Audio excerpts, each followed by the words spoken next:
हम सभी के जीवन में ऐसा समय आता है जब हमें एहसास होता है कि कम बोलना और अधिक सुनना हमारे लिए कितना फायदेमंद हो सकता है। शब्दों की शक्ति को समझना और सही समय पर सही शब्दों का प्रयोग करना एक कला है। एक कहानी के माध्यम से हम जानेंगे कि कैसे कम बोलना आपके जीवन में सकारात्मक बदलाव ला सकता है और आपको एक बेहतर व्यक्ति बना सकता है। बहुत समय पहले की बात है, एक दूर के राज्य में एक बुद्धिमान और न्यायप्रिय राजा शासन करता था।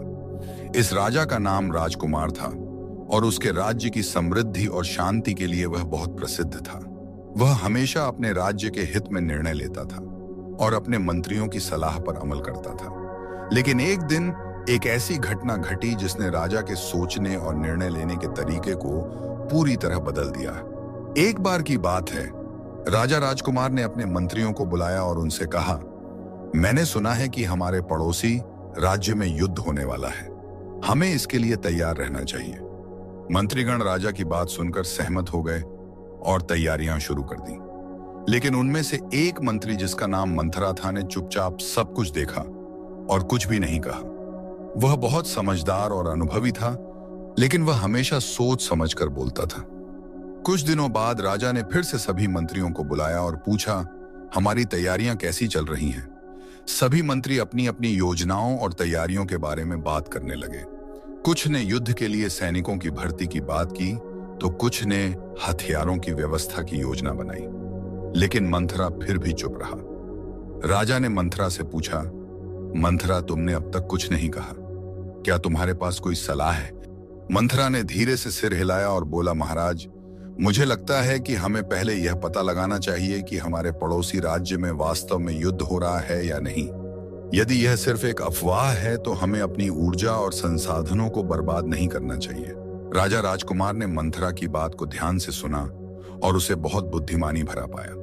उसने तुरंत अपने जासूसों को पड़ोसी राज्य में भेजा ताकि वह स्थिति का पता लगा सकें। कुछ दिनों बाद जासूस वापस आए और उन्होंने राजा को बताया कि पड़ोसी राज्य में कोई युद्ध नहीं हो रहा था। यह सिर्फ एक अफवाह थी जो किसी ने फैलाई थी। राजा ने मंथरा की बुद्धिमानी की सराहना की और समझा कि कभी-कभी कम बोलना और अधिक सुनना कितना महत्वपूर्ण होता है। अगर मंथरा ने शुरुआत में ही अपनी सलाह दे दी होती तो शायद राजा उसे नजरअंदाज कर देता। लेकिन मंथरा ने सही समय पर सही बात कहकर राजा का ध्यान खींचा और उसे सही निर्णय लेने में मदद की। इसके बाद राजा ने मंथरा को अपने प्रमुख मंत्री के रूप में नियुक्त किया और उसे हर महत्वपूर्ण निर्णय में शामिल किया। मंथरा ने भी कभी जल्दीबाजी में निर्णय नहीं लिया और हमेशा सोच समझकर ही बोलता था। उसकी इस आदत ने उसे राज्य का सबसे सम्मानित और विश्वसनीय व्यक्ति बना दिया।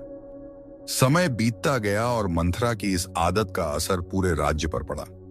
राज्य के लोग भी कम बोलने और अधिक सुनने की कला सीखने लगे। जब कोई महत्वपूर्ण निर्णय लेना होता तो लोग पहले विचार करते, दूसरों की बातें ध्यान से सुनते और फिर सोच समझकर ही अपनी राय देते। इस आदत ने राज्य में शांति, समझदारी और सहयोग की भावना को बढ़ावा दिया। एक दिन राजा ने अपने राज्य के सभी प्रमुख व्यक्तियों को बुलाया और कहा, आज मैं आप सभी को एक महत्वपूर्ण बात बताना चाहता हूं। मंथरा ने मुझे सिखाया है कि कम बोलने से इंसान की सोच और समझ बेहतर होती है। अगर हम जल्दीबाजी में बोलते हैं तो हम अपने शब्दों का सही मायने में उपयोग नहीं कर पाते।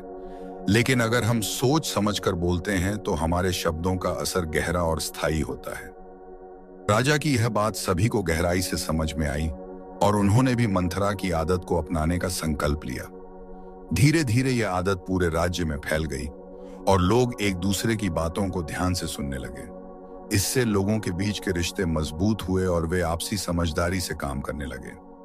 कुछ वर्षों बाद राजा का राज्य न केवल अपनी समृद्धि के लिए बल्कि अपने लोगों की समझदारी और शांति के लिए भी प्रसिद्ध हो गया। दूसरे राज्यों के राजा भी इस राज्य का उदाहरण देते थे और मंथरा की बुद्धिमानी की प्रशंसा करते थे। राजा राजकुमार ने अपने जीवन के अंतिम दिनों में कहा, कम बोलना और अधिक सुनना न केवल हमारे जीवन को बेहतर बनाता है बल्कि यह हमारे आसपास के लोगों को भी सही दिशा में मार्गदर्शन करता है। मंथरा ने हमें यह सिखाया कि शब्दों की शक्ति को पहचानना और सही समय पर उनका उपयोग करना ही सच्ची बुद्धिमानी है। इस प्रकार मंथरा की सीख ने न केवल राजा और उसके राज्य को बल्कि आने वाली पीढ़ियों को भी यह सिखाया कि कम बोलना और अधिक सुनना जीवन की सबसे बड़ी ताकत है। अगर हम इस आदत को अपने जीवन में अपनाते हैं तो हम न केवल खुद को बल्कि अपने आसपास के लोगों को भी एक बेहतर जीवन जीने में मदद कर सकते हैं। यह कहानी हमें यह सिखाती है कि शब्दों का सही समय पर सही उपयोग करना कितना महत्वपूर्ण है। कम बोलना और अधिक सुनना हमें समझदार, धैर्यवान और शांतिपूर्ण बनाता है। जब हम जल्दबाजी में कुछ नहीं कहते और दूसरों की बातों को ध्यान से सुनते हैं तो हम अपने जीवन में और अधिक सफल और संतुलित बन सकते हैं। इसलिए आज से ही कम बोलने की कला को अपनाएं और देखें कि कैसे यह आपकी जिंदगी में सकारात्मक बदलाव लाता है। अगर आपको हमारी वीडियो पसंद आई हो तो हमारे चैनल को सब्सक्राइब करें और वीडियो को लाइक जरूर करें।